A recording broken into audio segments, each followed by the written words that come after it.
All right, again.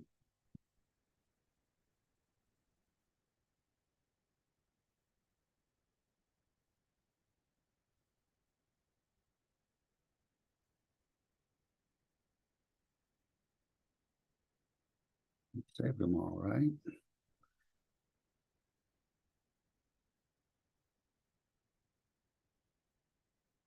Just leave.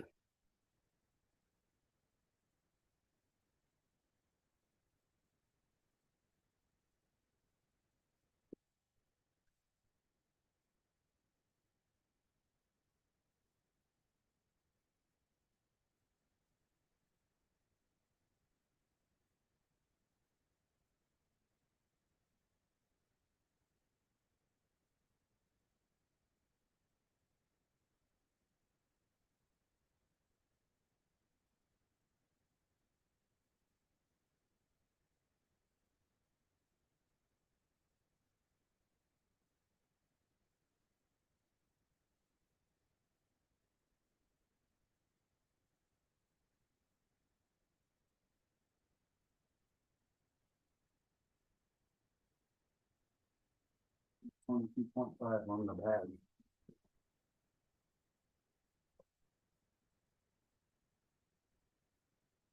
I want to know how you got 22.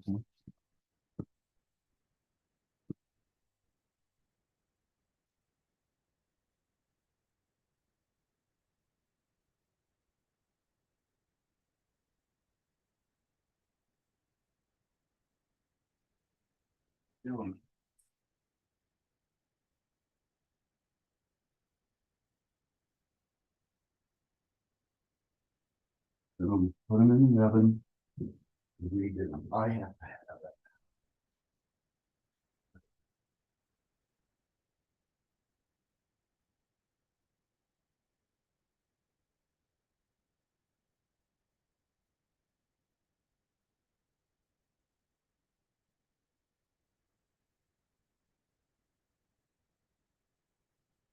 Yeah, it was kind of a test for you 14 so far.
Clock. So we're going to go ahead and start our meeting.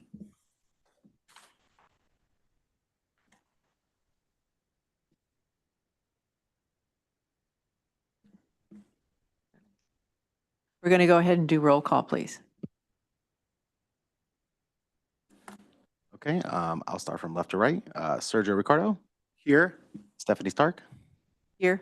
David Lackey, Alex, Here. and we have Royce Larson, who's attending us remotely. Here. Very good. We have a quorum.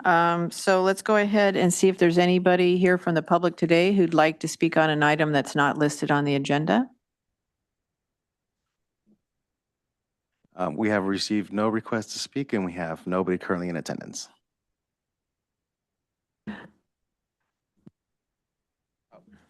Let's first address the minutes. We have two sets of minutes and we will take separate motions on those. The first set of minutes is for the July 13th, 2023 meeting. Does anybody have any committee members have any suggested edits or comments on the minutes? I do have a suggestion, Madam Chair.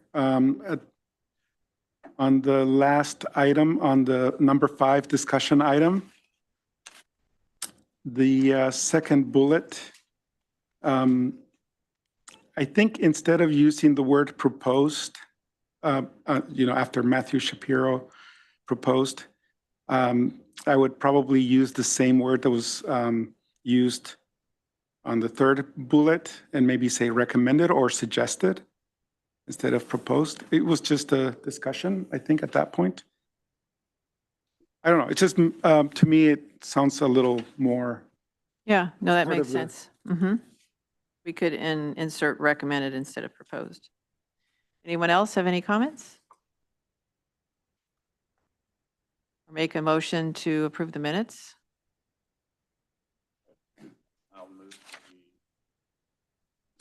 I'll move that we approve the minutes of July 13th as amended. Second? And Madam Chair, may I ask a question? I was Yes. not in attendance. Matthew was for that meeting. Should I abstain? I have read through them, but I just need to know if I should abstain or not. I think council can advise you. Go ahead and abstain, Royce. Okay, thanks. Okay, we'll do a roll call, starting from left to right. Sergio Ricardo, Aye. Stephanie Stark, Aye. David Lackey, Alex, and Royce Larson abstains. Abstain. Motion passes 302. Very good. And that takes us to our second set of minutes, which is from the October 12th, 2023 meeting. Madam Chair, if I could ask another question. I was not in attendance on that, so I'm guessing I should abstain. But also, it shows I was present, but I was not. Yeah, so we need to make that change. Absolutely.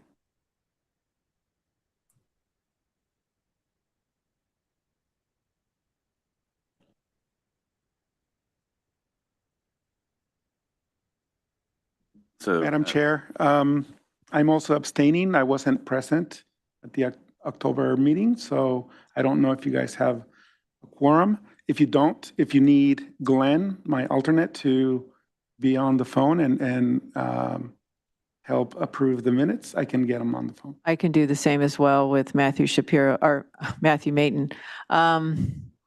Perhaps we can trail the approval of these minutes towards the end of the meeting when we can get just before our last item so that we can have them approved. Okay, so let's trail those. Should I Yeah. my heads up to be ready? Yes, Say around, maybe 10:30 or something like 11? that. Yeah, let's say 10:30 or 11. Okay. Mhm. thank you. So go ahead and trail the October 12th minutes until about 10:30. Okay. And I had a couple other items to move around on our agenda. Looking through this, our first item listed is the Ag Enterprise Ordinance, and I propose that we move that to the end of the meeting before or after Tri-M Rental Group. And there's no new items, but before that item. Does any committee members have any concerns about that? No. Okay.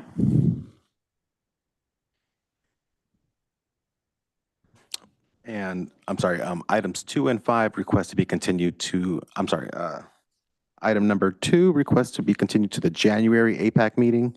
And item number 5 asked to be continued to the December APAC hearing. Okay, so that's item number 5 is the telecom dish. Okay.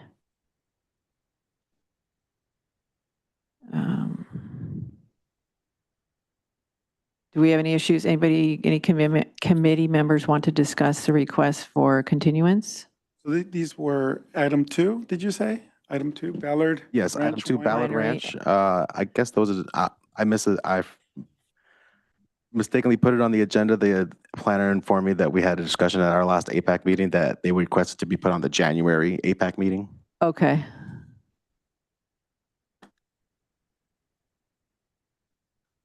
Okay, let's go ahead. Do we have to make a motion to? Okay. So I make a motion to continue the item number 2, Ballard Ranch Winery, to the January meeting, APAC meeting. Second? Okay, we have a first and a second. I'll do a roll call. Sergio Ricardo, Aye. Stephanie Stark, Aye. David Lackey, Aye. Alex, Royce Larson. Aye. Motion carries 5-0. Okay, very good. And then also the second one was to continue the item number 5, which is Dish Tier 3A telecom facilities at Foothill RD. And this one was also continued in August, September, October. So we're continuing it again. And it was until the December meeting? December meeting. Okay. Did they say why or No. any discussion from committee members or concerns about that? None. They did get a farmland security zone contract approved, and it was recorded. And so that was just a comment I wanted to make on this. Okay. So that's, All right. I make a motion to continue item number 5, 69 AP 038 Dish Tier 3A telecommunications facility at Foothill Road to the December meeting. I'll second. Okay, we have a first and a second. I'll do a roll call. Sergio Ricardo, Aye. Stephanie Stark, Aye. David Lackey. Aye. Alex. Aye. And Royce Larson. Aye. Motion carries 5-0. Okay, very good. So let's see. Julie, hi, Stephanie, the APAC chair. We just made a decision to continue item number 1 till the end of the meeting. So I just wanted to let you know about that. Trail it. So that leaves us with the first item would be Ag Land Properties. And then number 2 would be Joseph Musio Revocable Trust. Oh, and then, you know what? Another thing I'd like to do is move item number 6 to the top, actually, because there's a decision needs to be made there, and I think it will be helpful and informative before we get to the item number 4. And item 3 and 4 need to go together. So let's go ahead and move item number 6, the Musio Ag Preserve contract, to number 1. I'll go ahead and do that. So that leaves us with item number 1 is Musio Ag Preserve contract. 2 would be Ag Land Properties. 3 would be the Joseph Burrow Musio Revocable Trust. Then we have Tri-M Group, and lastly, the Ag Enterprise Ordinance. It's a lot of moving. Okay, I think we're all on board. Very good. So let's see here. We considered our minutes. All right, so our first item to consider is the Musio Ag Preserve contract. And Ben Singer is the planner on this. And this was addressed, and let's see, it was in the October meeting. Is Ben here today? Yes, I am. Okay, hi, Ben. Good morning. Good morning. Welcome. And is there any agent or representative here for the new contract? Okay, so could you provide us an update as to where we are on the replacement contract? Yes. So when this came before you in October, you had a few comments and requests asking for a better map, calculation of non-ag development envelope and kind of information on the development, as well as just confirmation about the parcel boundaries, APNs, and permits on the property.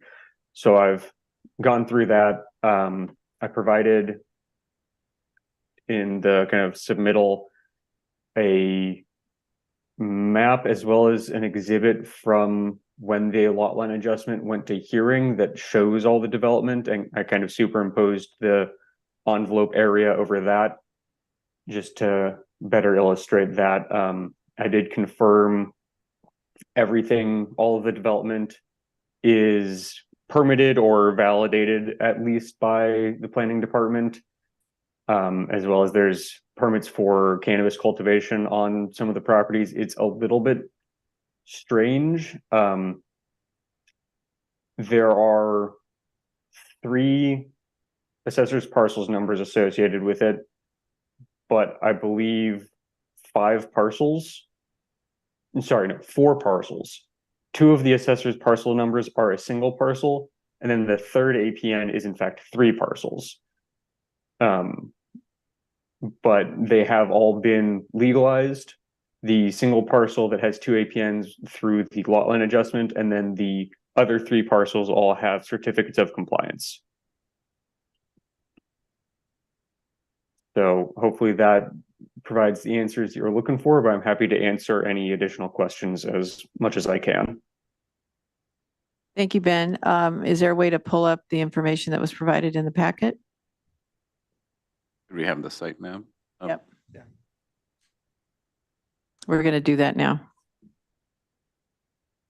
So Ben, I just have a follow-up question. I didn't see it in the packet in terms of their qualifying agriculture. I mean, it looks like it might be a mix of grazing and either dry farming or something, but there wasn't any, maybe it was in the original packet, but you know what their qualifying agriculture that they're claiming? Yes, I can pull it up. It was in one of the older submittals for this. I didn't upload everything new again. I should have included that one though. So give me just a second to open it on my end.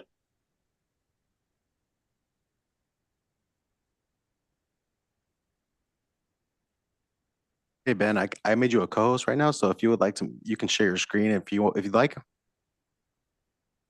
I can, sure. Yes, I'm happy to do that.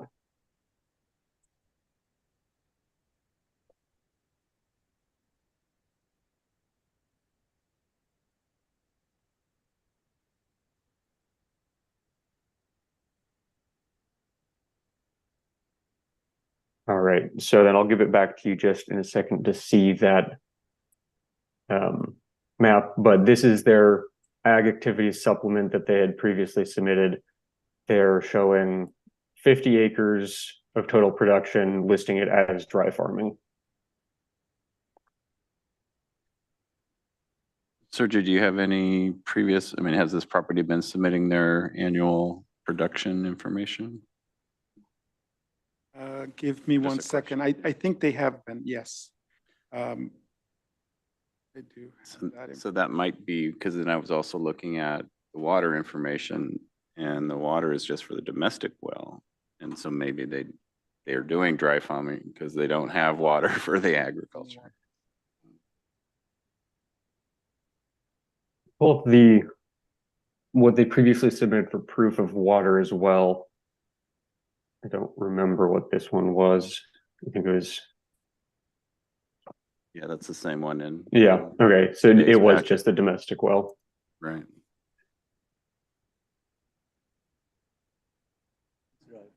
Right. So I mean, if they have some submitted production information, I guess we can rely upon that they're qualifying.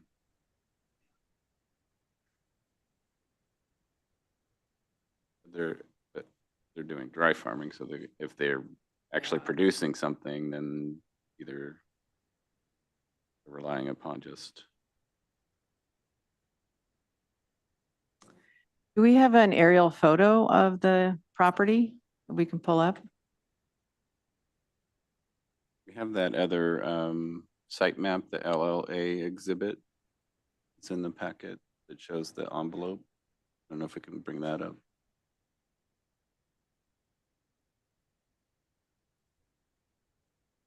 The other one, the LLA exhibit with development, yeah.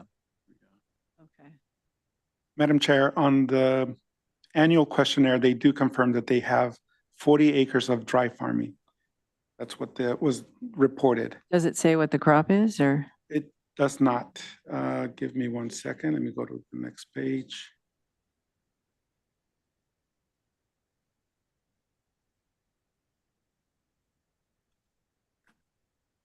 Nope, just 40 acres of dry farming. And Madam Chair, if I could add a question, Yes, please. I think it's saying the property is a total of 484 acres. 40 in dry farming, so that means 440 with nothing being done as far as agriculture. Is that correct? I believe it's 50 in dry farming, 40 on one of the properties, and then 10 on the other. But that is correct that the other 434 plus change is not under any sort of agricultural production. It looks like most of it is hilly and just natural vegetation. Mhm. There is one portion, at least on Google Maps aerial view, of hoop houses that I believe is the cannabis production that is not listed on the ag supplement activities form. And I don't have the acreage on that. It's not a huge amount though. I do have a note from the appraiser saying that they spoke to Mr. Muccio on April 23 regarding the cannabis, and he said that there wasn't any cannabis being grown on the property. And this was confirmed by the CEO's office. Okay. The aerial may just be an older one that's showing something that's no longer there. I checked, I saw that they had permits for cannabis, but I didn't check on the status or if they're currently growing it. And this property, they're seeking a non-prime contract, correct? Correct. Yeah. So in our uniform rules, it says that they shall be engaged in active agriculture and that for non-prime land can be used for cultivated ag or grazing, but that they shall have a secure water source.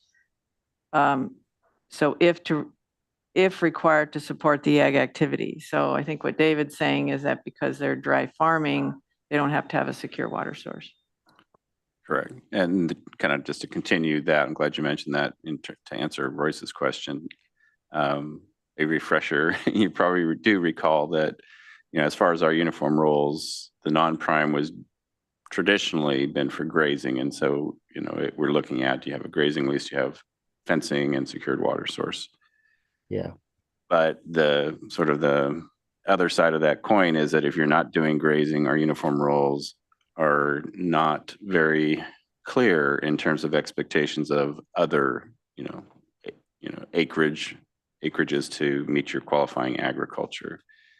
So in fact, you just have to, right now, the way that the committee is looked at, you have to be doing some type of agricultural commodity. There had been other projects when we had the rush of cannabis where you have probably a 900-acre ranch and they were just doing cannabis, and it was only maybe a couple of acres of cannabis. And because they were doing agriculture, we found it consistent. So it highlights something that hopefully at one point we can revisit and try to address, but currently there really isn't any clear direction on what other ag would be qualifying. Okay. Does that answer your question, Royce? Yes. Yeah. It's a deficit, I think, in the rules.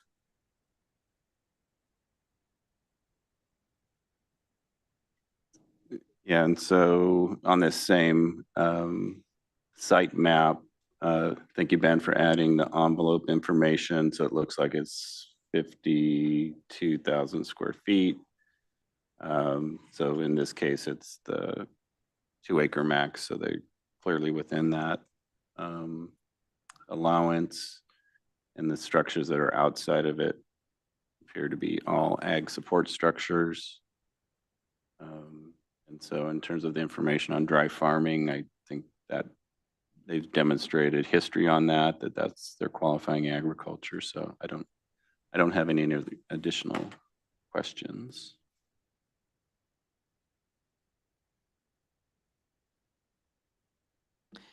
Thank you, David. So looking at what our comments were from the October 12th meeting, it looks like we were also asking for information on structures on the new proposed contract and building envelope acreage calculation. So have we gotten that information today? Are we comfortable with this? Yeah, and I think Ben had mentioned earlier, he looked at all the structures and they have permits. Yes. Okay. Okay.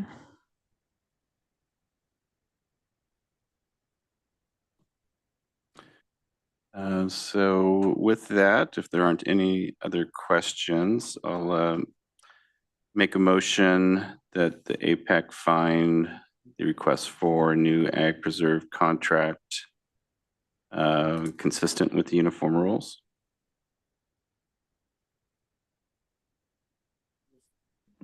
I'll second. Go ahead.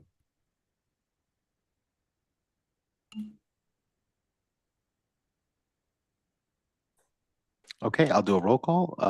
Sergio Ricardo, Aye. Stephanie Stark, Aye. David Lackey. Aye. Alex, Aye. and Royce Larson. Aye. Motion carries 5-0. And I neglected to ask, is there anybody from the public who would like to speak on this item? We have received no requests to speak and we have nobody in the attendees column. Okay, thank you very much. Okay, so our motion passes and any other questions, Ben, at this point? Not on this one. Okay. Thank you. Very good. So that takes us to our next item, which is, So Chair, real quickly for the agenda, do we want to go to 4 and since that was the original? yes. So we're going to go back to item number 4. Let's see, 4 and 1, right? Those two go together. So we'll address item number 4 right now. This is the Joseph Burrow Musio Revocable Family Trust. And this is associated with the case we just looked at, which was a replacement contract for this issue. So how do we stand on this? Where are we at here? So we have essentially already approved or we've Group 3. agreed that they meet the ongoing eligibility. So I think Mhm. at this point, this item is moot. We would, yeah, We need to take a motion on this to find that just to drop it from the agenda. drop it from the agenda. Okay. So I make a motion is there any discussion for the committee at this point? Or any comment from members of the public who are here to speak on this item? We have received no requests to speak on this item. We have no attendees in the column. Okay, very good. Any discussion from the committee? Okay, I make a motion to drop this item from the agenda. Second. Okay, we have a first and a second. I'll do a roll call. Sergio Ricardo, Aye. Stephanie Stark, Aye. David Lackey. Aye. Alex, Aye. and Royce Larson. Aye. Motion carries 5-0. Very good. So that brings us to item number 3, which is Ag Land Properties. So that was also associated with this originally, because when it was no longer under common ownership and ag land properties, where are they currently? If you can give us an update. Yeah, and Stephanie, I believe you received the email from their kind of agent and lawyer, Charles Goff. Yes, That okay. it sounds like they've been trying to, the current owners, Agland, have been trying to, I believe, sell the property. And at this point, some agreement did not go through, and they're trying to still consider and weigh all of their options. And as their lawyer says, the owner is unable to proceed with the application for the contract at this time. I'm not entirely sure at what time they will be able to proceed, either if they do just want to sell it or if they will be taking it over at some point. But it sounds like there's not a lot of update for right now. Okay. Yes, I did get that email. Thank you. So committee, we're at this point, so there's not much movement from the applicant. So the committee we can go ahead and move forward with a county initiated non-renewal, or at least I don't know, would we have to do a notice to appear? County council to start? That's typically what we do, but this has already been on the agenda multiple times. Yeah, that would be the safest thing. Is have it- Okay, Or ask the landowner to withdraw voluntarily if they want to. I see. Okay. Yeah, that was my question, because back in August of 2022, when this first was on, did we send a notice to appear to originally get on the agenda for these properties? I'm gonna have to look in my files here. That would have been this year, right? Or was it 2022. 2022? Okay.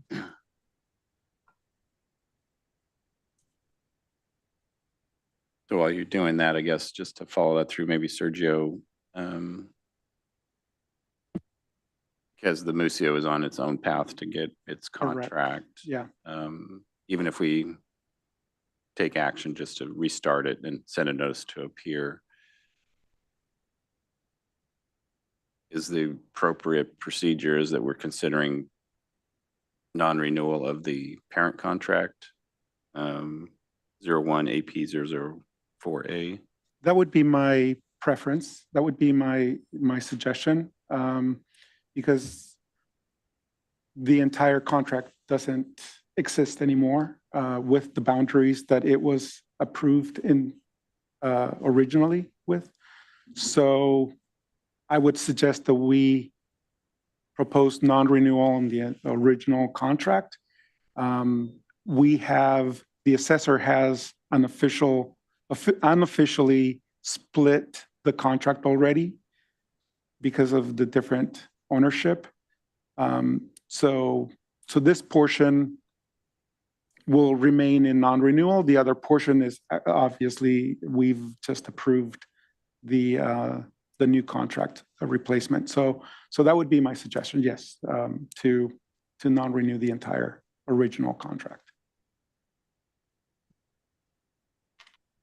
And in answer to your question, David, yes, we did send a notice to appear letter back in June 16th, 2022, stating that we were going to be discussing this. That's right. That's how this got originally on the agenda. So perhaps a motion could be something like direct the chair to write a 60-day letter, and we go down that path. And before we make any motions, is there anybody here who'd like to speak on this item from the public? Ms. Chair, we have received no requests to speak on the item, and we have nobody in the attendees column. Very good. Thank you. Close public comment. So I'll make a motion that APAC requests the chair send a 60-day letter to the Ag Land Properties, Inc.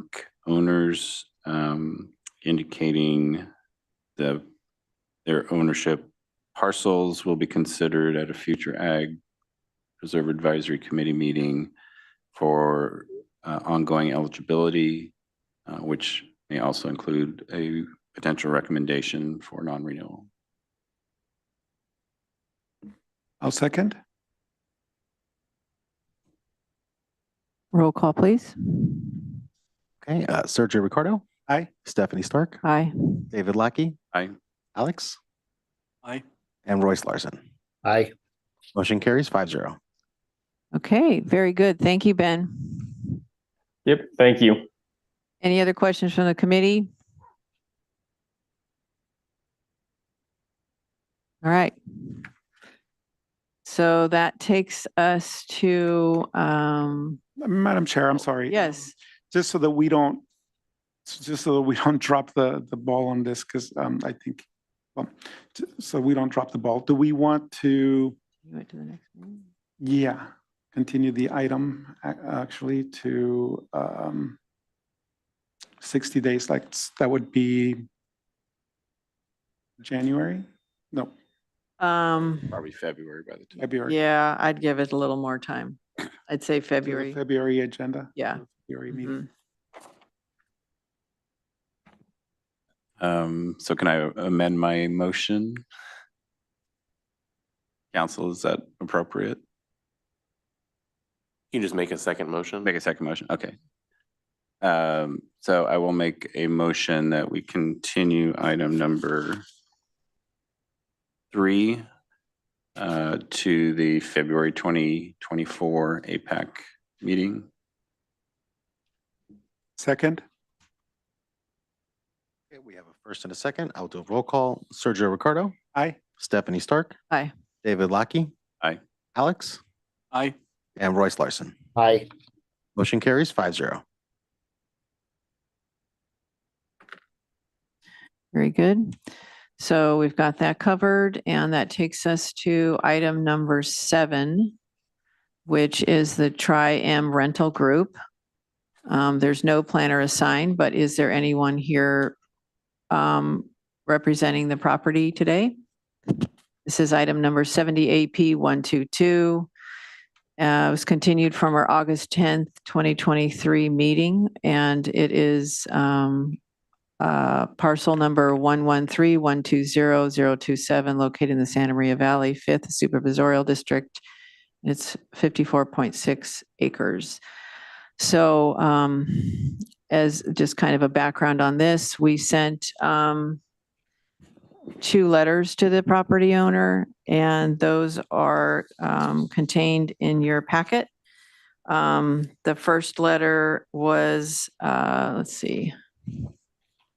Let's get my, We do have Dave Cross, who's raising Oh. his hand. He's Dave Cross. Yeah, so if you want to Okay. go ahead and unmute yourself and introduce yourself.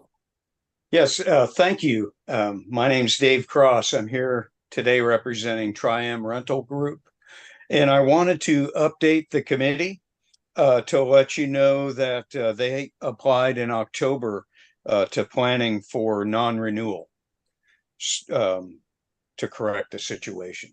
So I wanted to update the committee with that and let you know that that's the direction they're going. So Mr. Cross, this is David Lackey on the committee. So the county does not process the owner initiated non-renewals anymore. So I'm not clear on your statement that you applied to P&D for that. Yes, there is an application process through P&D, and they must do something. They charge $1,700. So planning must be involved somehow into it. I did submit the document to be recorded for their review to make sure that there are no problems with it, that it's all done correctly.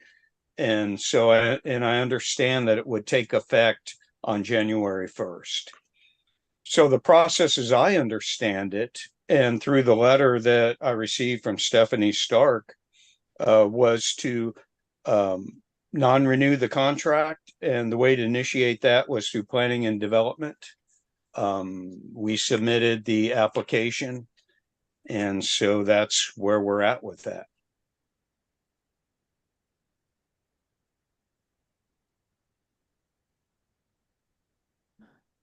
Is there any information that you have you could provide us? You provided us with the amount, but is there a case number where you provided something else that we could They're follow up on? actually, on the receipt, they did provide one.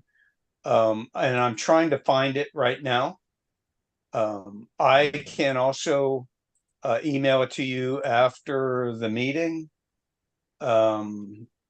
I'm trying to do, I'm not very good at doing two things at once with Zoom going on. But if you can give me a minute to find Sure, that yeah. case number is, I would appreciate it. I'm Yeah, looking that's through my fine. emails. Okay. Okay. Thank you.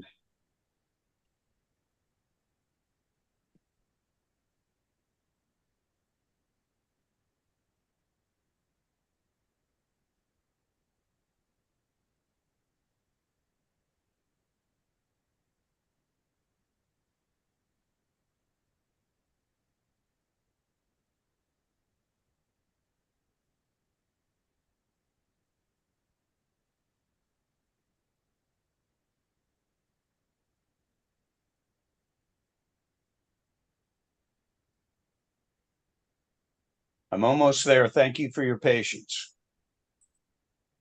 You're welcome.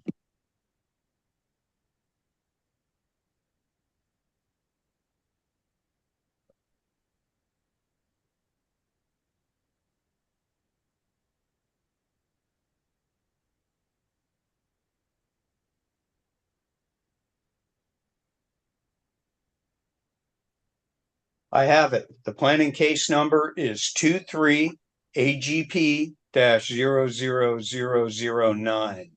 Agricultural preserve for non-renewal contract. Thank you, Mr. Cross. We're looking at that now. And just a question for you. Did you also happen to go to the recorder's office and record any documents?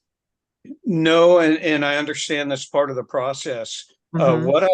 What I have found out through my experience over the years is I want to make sure that everything's done properly. And as part of that, application, I sent over what we would record to make sure everything's correct before we do record it.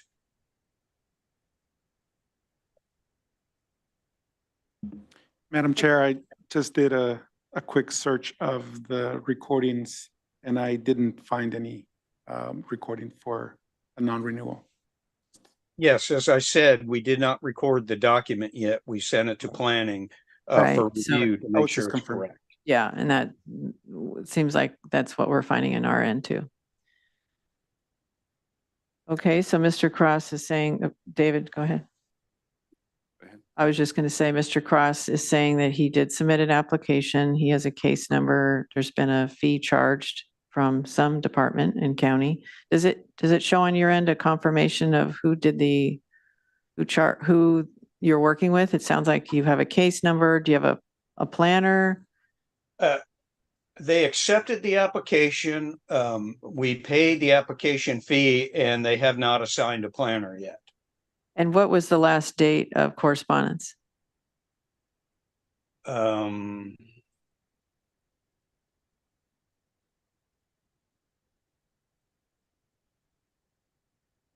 The last date of correspondence was a confirmation that they received it. I'd have to say it was a couple weeks ago. Okay, If you have access to the files, it could probably show it. okay. I'm not sure what else I can provide it from No, my. thank you, Mr. Cross. I think David had a couple comments from planning development, then we can discuss how to proceed. Okay. Yeah, I mean, I think I would recommend we continue this to December. We can look at the information that Mr. Cross provided. And even thinking, even if that wasn't the thing that we wanted to get more information on, if it was that the owner was already in the process and they're going to be recording it directly with the recorder's office, I think we would do the same thing. We would continue this and track the progress until that occurs. And so I think that would be my recommendation, is that at least we continue this to the December meeting, and we can, on our end, kind of look in for more information and continue to track the progress of this. I agree. I think that makes some sense. Any discussion from committee members? No, I agree as well. Yeah, it'd be best to continue it, and then it sounds like if it's ready to be recorded, I think it's just a matter of time that it will be, and I can report when that happens. Alex, Could I any ask a comment? question? Yeah, just a moment, please. Alex, Oh. any question? Comments? I agree. Okay. Continue this. Go ahead, Mr. Cross. What was your question? Yes, as opposed to bringing this back on the agenda, could I just confirm to the committee via email that it's been recorded with the recordation numbers without having to schedule to come back? Or I can come back, but it seems to me if I can provide you with that information before the next meeting, maybe we could prevent another agenda item. Well, given that this is a case, a enforcement case, and we've been tracking it, we went through the, the work of through public process. We want to make sure it's all open, and these are public meetings. It's much better if we just come back next month. It's cleaner to do it that way and clearer for everybody. But Very thank you good. for your offer. So before we make any motions, just wanted to open it up to the public and see if there's any comments on this item. We have nobody in attendance for this item, and we have no requests to speak on this item. Okay, very good. Closed public comment. Would someone like to make a motion? So I'll make a motion that we continue this item to the December APAC meeting to provide an opportunity to get more information on the potential recordation of non-renewal. Second. I will. Okay, we have a first and a second. I'll do a roll call. Sergio Ricardo, Aye. Stephanie Stark, Aye. David Lackey. Aye. Alex, Aye. and Royce Larson. Aye. Motion carries 5-0. Okay, thank you. So Mr. Cross, perhaps you would be appreciative if you or a representative from the property could come as well at the next meeting in December, and it's December, let's see, what 14th. 14th, yeah. And if you have any information that you want to provide in the packet, that would be helpful as well, and that can be done through hearing support roughly 2 weeks before we meet. Okay, thank you very much. All right, thank you. Okay, so before, let's see, our last item is the Ag Enterprise Ordinance. Before we go to that, let's take a look at the minutes for October 12th. Is your Jonathan, can you call Glenn through Teams? Would that work? If we need Glenn? Okay, he should be waiting. I'll send him a message. Thank you.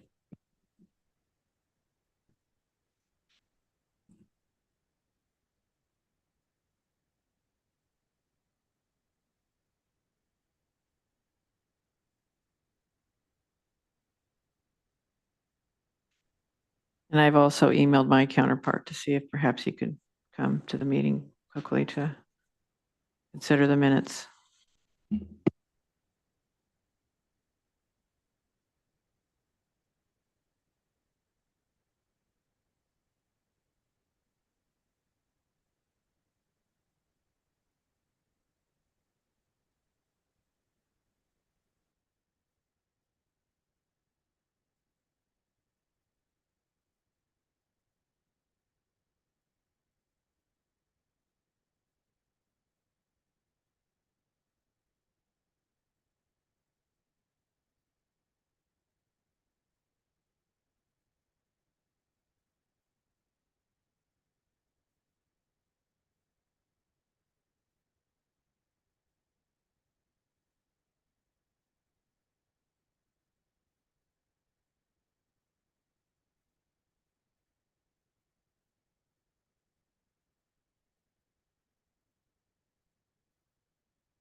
Royce, are you there?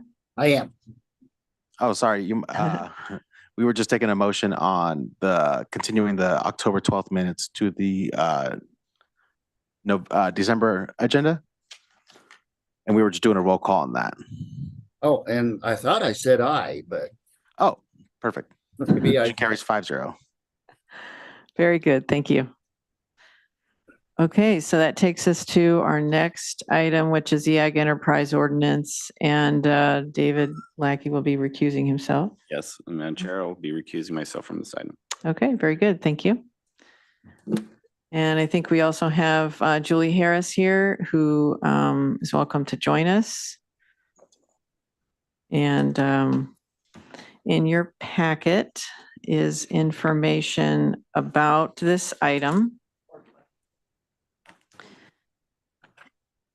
And it is a memo written to Julie in the Planning Department, dated October 6th. And essentially it's summarizing the discussion that we had at a special meeting on September 28th to consider the Ag Enterprise Ordinance and just come up with some recommendations that would assist planning development with drafting the ordinance, and so that's consistent with the uniform rules. And I think it was a very, very effective meeting, and we got a lot accomplished.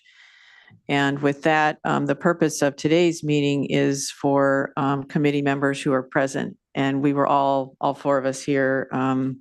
Sergio, myself, Royce, and Alex were all present at that September 28th meeting, as well as county council and hearing support. So we were all here, and we just wanted to make sure that what's contained in the recommendation is accurate. And I do know that Julie has some additional questions that she would like the committee to consider when kind of reviewing what our recommendations were. So at this time, it'd be good to kind of address what those are. But before we get to Julie's comments, or questions, did the committee members have any comments as a result? Like what was summarized, or was there anything inaccurate in here, or didn't really reflect what you recall?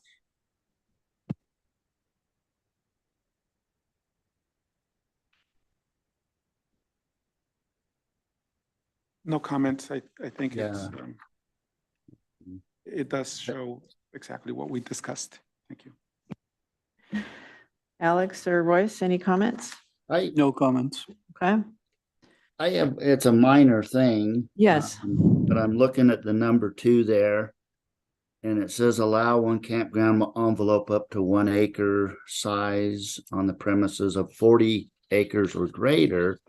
Then it's followed, allow a campground envelope of 2 acres if it's greater than 100 acres.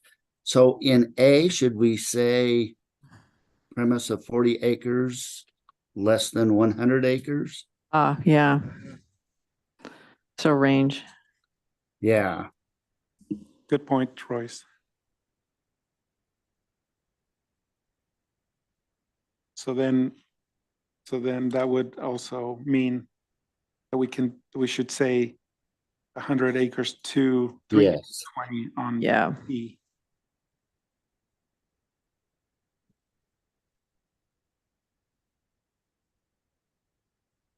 Okay. Very good. Thank you for your comments. Let's see. So, Julie, did you have any other comments or thoughts as we all had a little bit of time to kind of digest what was said, and you were able to go back and take a look, and did you have any other thoughts or things you'd like to share with the committee or get some clarification? Thank you, Chair. I did have, I guess it's basically 4 questions all on the items on page 2 of the memo, where I was looking for some clarification just to help staff as we draft some uniform rules amendments to bring back to your committee for a recommendation. Regarding items number 7 and 8, which are talking about stacking of farm stays and small-scale campgrounds on one premises. And number 7 is stating that there would be no stacking allowed of farm stays and small-scale campgrounds. And number 8 talks about allowing a farm stay and a campground. Perhaps it may be compatible on a larger premises, such as a non-prime contract versus a prime contract. And I was wondering if that could be clarified, because the first statement, number 7, is saying just no stacking, and then the second statement is saying, well, maybe there could be stacking. And it mentions the non-prime versus prime contract. So for the purposes of staff, it might be a little easier for us if those two statements are clarified, and if and perhaps a reference to premises size rather than non-prime versus prime contract might be helpful.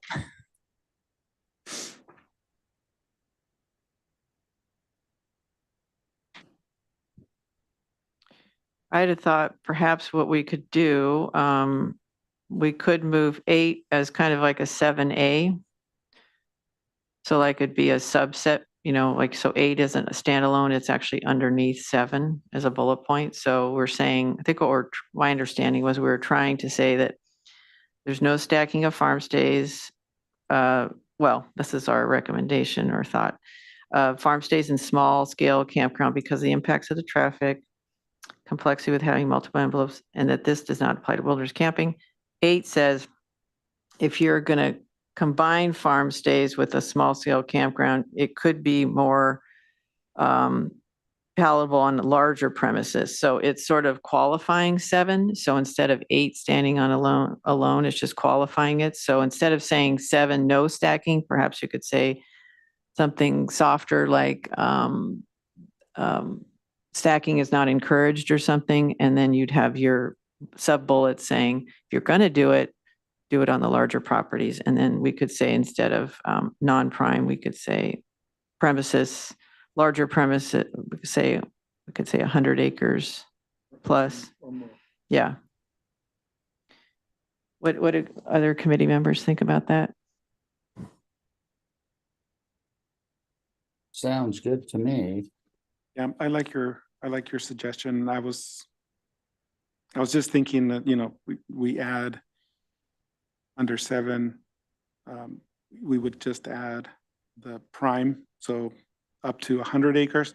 But I think I like your idea better. Okay. So it could say, instead of no, just start the sentence 7 with stacking of farm stays and small scale campgrounds is not encouraged because of the impacts, blah, blah, blah. And then underneath that, or we could even just make it one sentence. Instead of calling out 8, just say combining farm stays with small scale campgrounds may be compatible on premises of 100 acres or more. Yeah, I like that.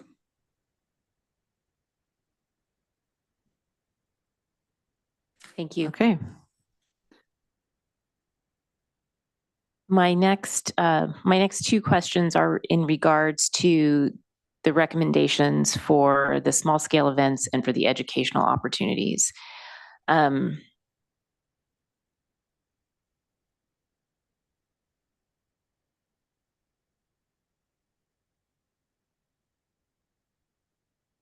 think what was a little bit unclear, and I think it's the way, and perhaps it's just the way that items 9 through 12 are drafted, but I'm trying to be clear what is meant by the language that is stating you have this proposed less than or equal to 40 acres to 100 acres. And I'm trying to clarify in the committee's discussion about what would be considered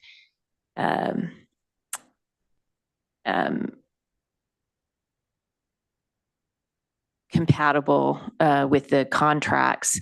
I'm trying to understand if the intent is that you would not want to allow these or consider them compatible on contracted lands that have a premises that's smaller than 40 acres. So is it the way it's phrased, like, for example, in number 9, that third sentence, the symbols, is that kind of what's confusing you? It is, because I think the way it's written is, Okay, less than you're asking us to change less than or equal to 100 acres to less than or equal to 40 acres up to 100 acres. And so, Mm, which to me just sounds like less than 100 acres. So I'm not sure what the intent was. okay, and that same confusion is that brought through on 10, 11, and 12? Yes. Yeah, okay. Anybody have any suggestions? Or kind of recollection on what we were trying to capture here that might give us a little guidance on how to restate this?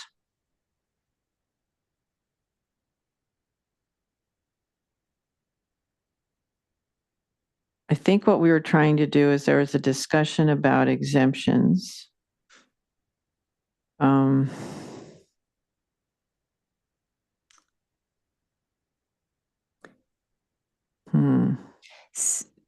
When I went back and was reviewing my personal notes, Yeah, and I believe we were talking about for the small scale events and the educational opportunities that would be under the exemption, because those uses would not come before your committee for review right. For compatibility with uniform rules. So my notes seem to indicate that the committee was not, was concerned about allowing these on the smaller contracts, maybe the prime contracts or contracts that are less than 40 acres. That's what I thought. That's what I recall the committee too. was going with, but it wasn't entirely clear. And then it wasn't clear from how this was drafted.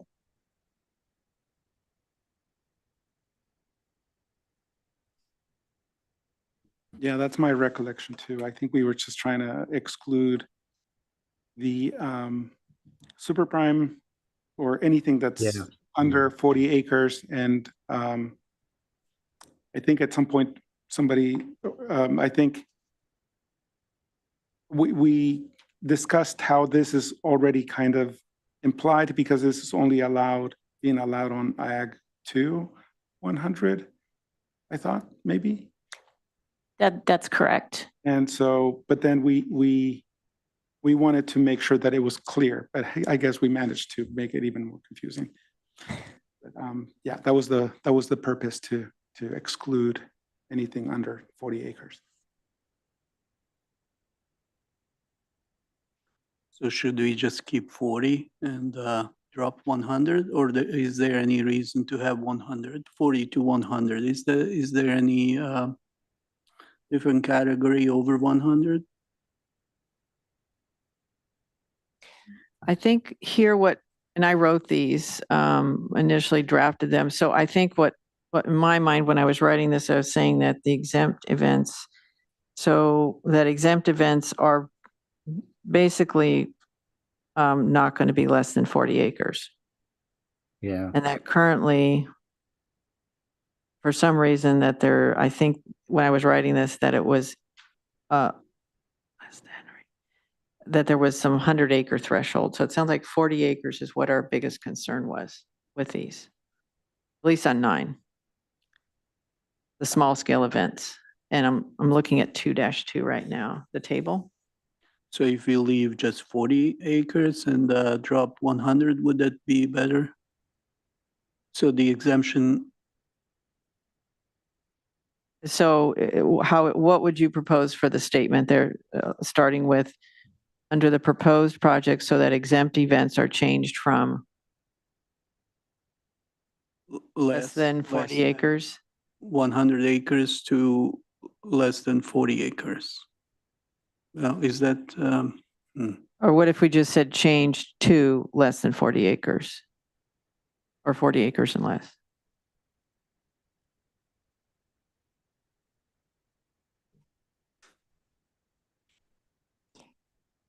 Not, If I might Go ahead. offer a suggestion, because it ties into my other question about these these four items. One of, and I think you were referencing a table 2-2, Yes. which is a table that's a project description summary of Yes, that's within the draft EIR. right. And I think what that table is showing is some proposed permit levels. So there's a proposed exempt level of permit, and under the exempt level of permit, there's some various tiers of exemption that are based on parcel size and number of attendees at the parcel size. So you have these 3 different parcel numbers referenced, which is the less than 100 acres, 100 acres to 320 acres, and greater than 320 acres. And there's different attendees associated with those Yes, under the exempt. And then you have, for like number 10 in your memo, then we have a second tier of permit, which is actually for a permit level. And we have the same acreage is set up with higher allowed numbers of attendees yes, permit level. So that makes it all a little bit confusing. yes. But And I was wondering is, council, would it be possible for hearing support if they could pull up the, it was a document, an attachment that was addressed during September, was it the September 28th meeting? Is that, I think it was the would 28th. be You accept, can reference that. okay.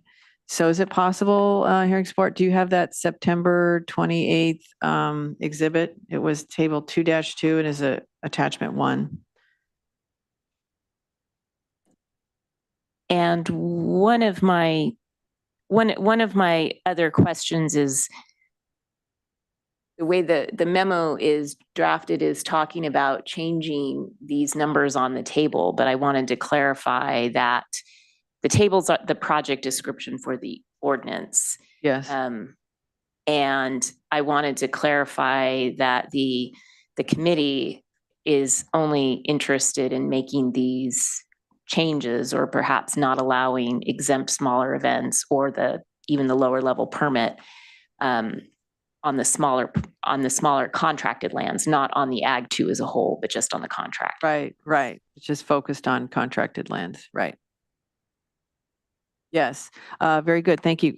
Page number, let's see, on the PDF, it'd probably be 1, 2, 3.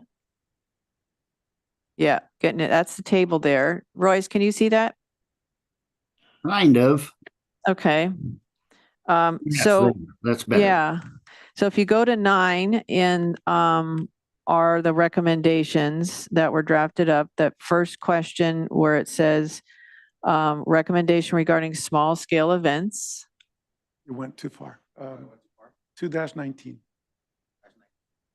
Go, yeah, so you're on 2-20. I think that's where we were suggesting. Yes, right there, To clarify, yeah. under the educational experience? Yeah. Okay. Yeah. So where it says, Equal or, yeah.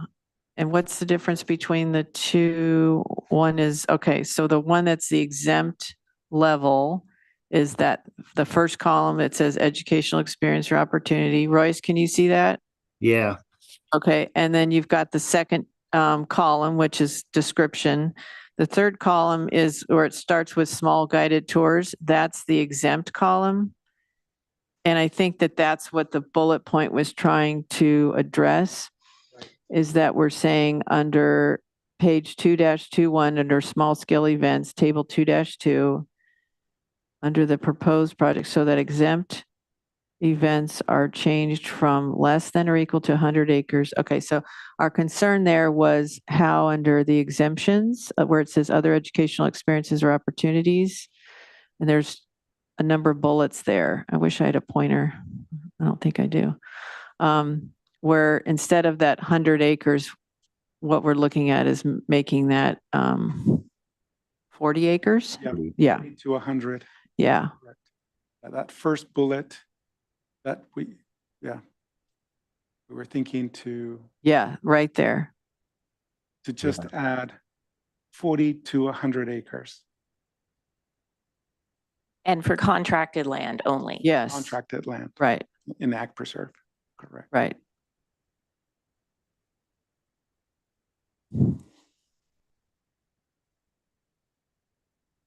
And that was the case for the rest of the, where that was referenced Yeah, on that page.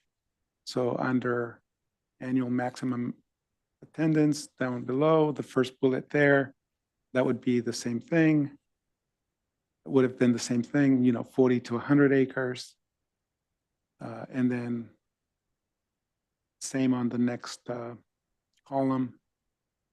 Other educational, that very first bullet, same thing. Yeah, right there. And Mhm. then the same under annual maximum attendance. So you were directing as well for the second tier, the one that would have a permit. So it could be reviewed by your committee, but that you're still recommending that it not be allowed on the smaller contracts or Right, prime contracts that are 48, that are smaller than 40 acres. right. Okay, Contracted land. okay. So that should address 9 and 10. Your questions about on 9 and 10 on the recommendations.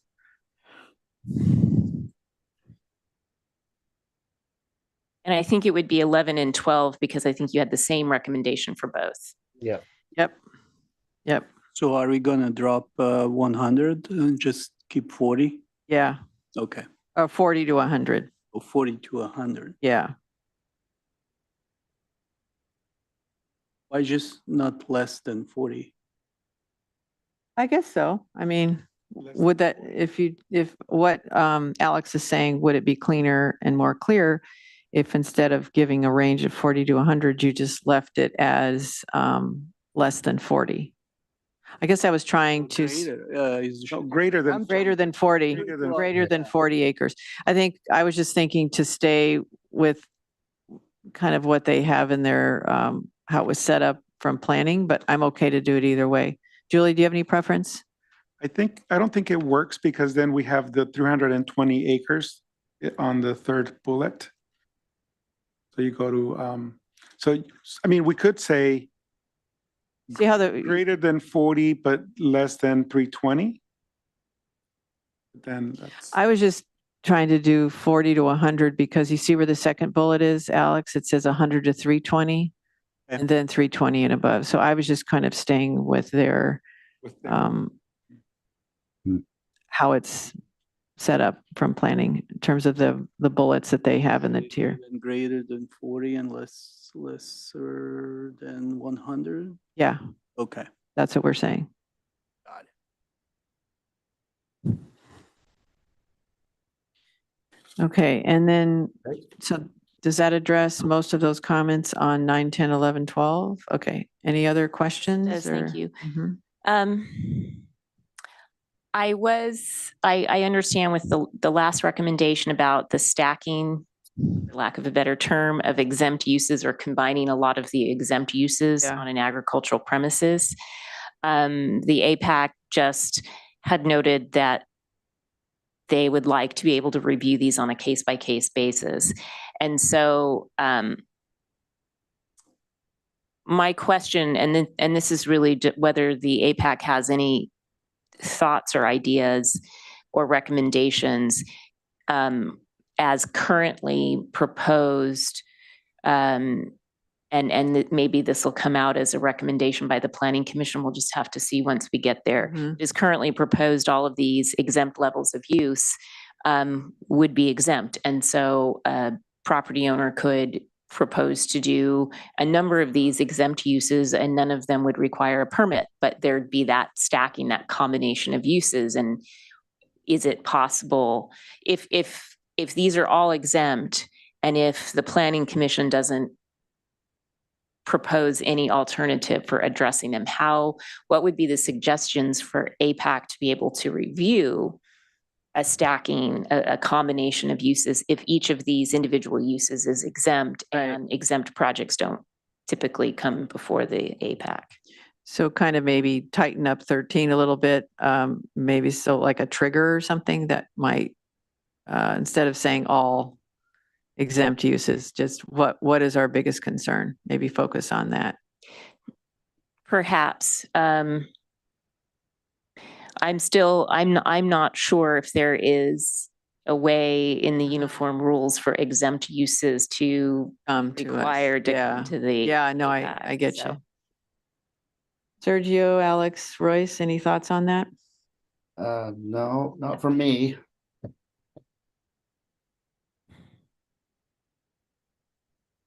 So if I'm understanding,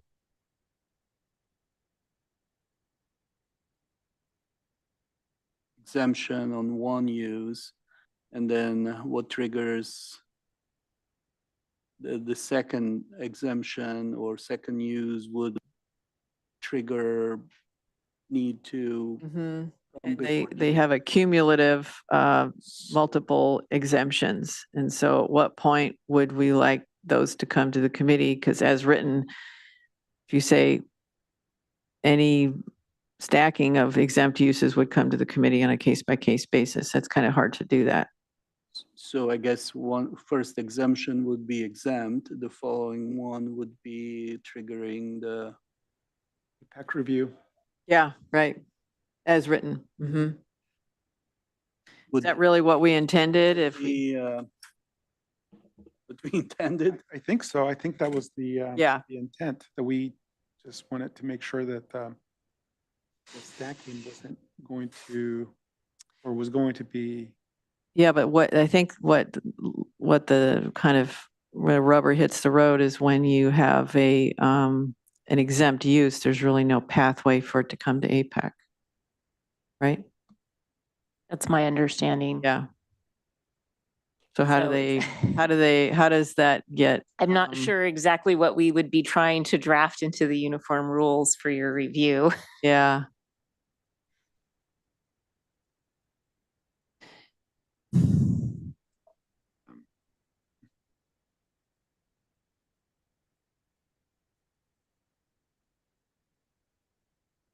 Was there anything in mind in particular that, if you think back to when we're reviewing this proposal, like that would think, oh, well, I mostly was concerned about maybe it's small scale events or camping, or we could say something like if it's, I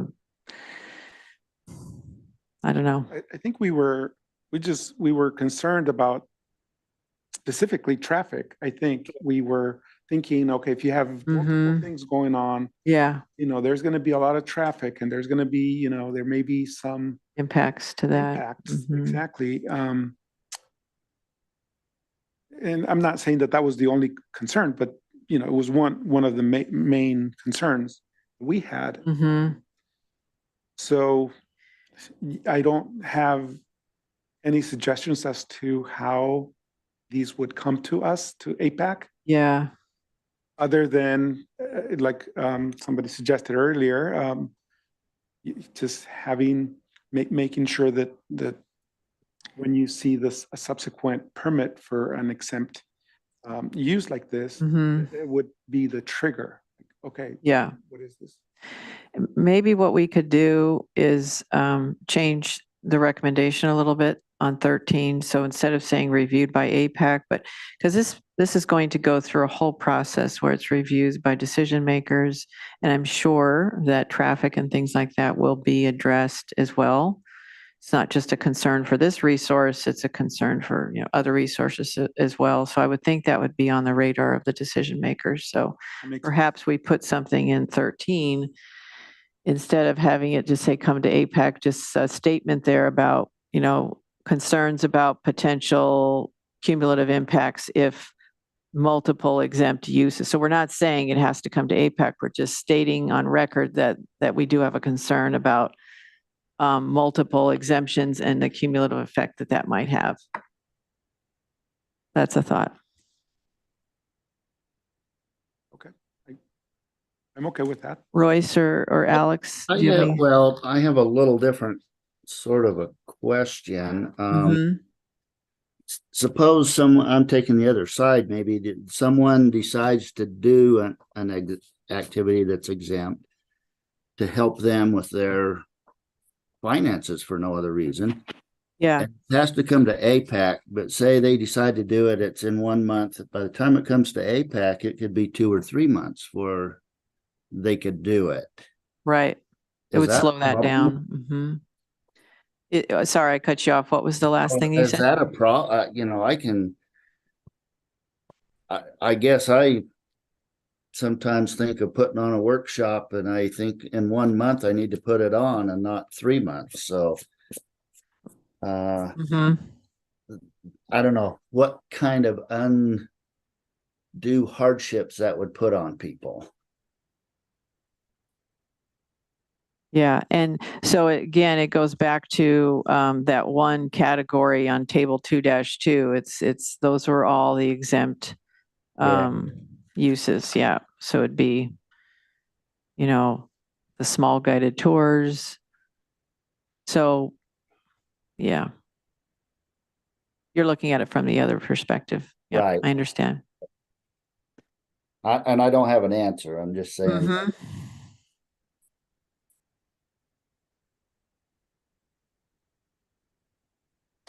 S- Okay, so I think for today, the only suggestion I have is the one I made about maybe we just have a statement here. And this is something that was asked specifically of us to consider the stacking of uses. So we did, that's what we wrote, but what we could clarify it instead of saying have them all come to APAC on a case-by-case basis, maybe we just say state that we have potential concerns about the use of multiple, how we want to say that. I mean, I know what I mean by stacking, but stacking of exempt uses could have go ahead, anybody? We're looking at this during one particular calendar year, correct?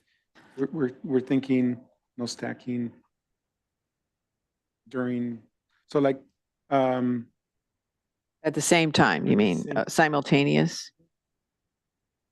Is that what you're thinking? These occur at the same time? yeah, Oh, same day, or you're thinking, what if they were to occur in the same year? during the same year. But Mm. I now that I think about it, yeah, never mind, that was not. Okay. I do want to say, I mean, we kind of take on this question under number 7, which is, now being Hmm. amended. Yeah, true. So- We do. So I like your suggestion, Madam Chair, that, maybe it's just a comment. We don't. Alex or Royce, what do you think about the suggestion? Yeah, I think 7 and 8 are pretty vague as far as the sizes. Uh-huh. So, the other way would be to go and define the sizes of the parcels. And if you say no stacking, the farm stays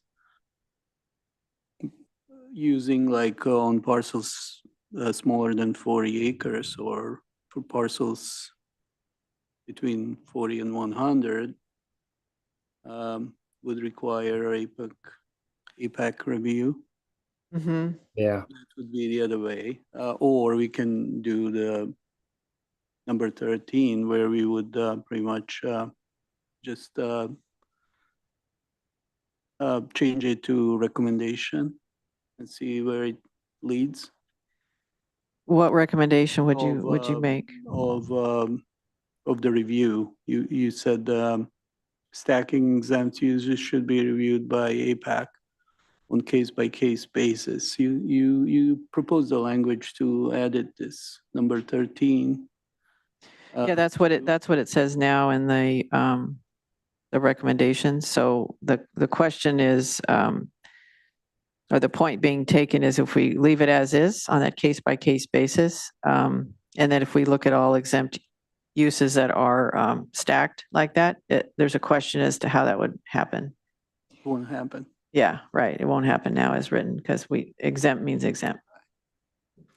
May I make a comment or Sure. suggestion? Go ahead, I Julie. think one of my concerns with the language as written is, how would we write something like that Yeah. into the uniform rules if exempt uses don't come before the APAC? So I hear your suggestion alternatively about just raising your concerns, raising what the issues are.